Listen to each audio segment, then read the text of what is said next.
आज आहे रविवार. खरं तर रविवारी सगळ्यांनाच वाटतं की आरामात उठावं, पण माझ्या नशिबात आज संडे फंडे नाहीये. तर संडे घरातली कामं होती आणि डुगूच्या बाबांचं शॉप घरापासून बरंच लांब आहे, त्यामुळे त्यांना नाश्ता आणि टिफिन सगळंच बांधून द्यावं लागतं.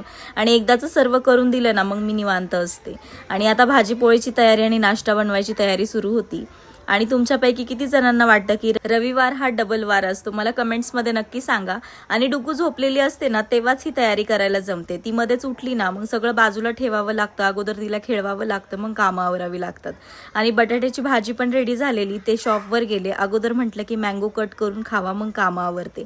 आणि संध्याकाळ झाल्यानंतर म्हटलं डुगूला खाली घेऊन जावं. दिवसभर घरामध्ये बसून तिला व्यवस्थित खेळायला जमत नाही, त्यामुळे तिला थोडा वेळ खाली नेलं. आणि अशी मुलं खेळायला असले ना ती मस्त खेळते, मग वरती तिला येऊच वाटत नाही, जबरदस्ती तिला उचलून आणावं लागतं. आणि डुगूला आज भरपूर चालवलं, चांगलीच दमलेली. आणि संध्याकाळचं क्लायमेट पण खूप सुंदर दिसत होतं.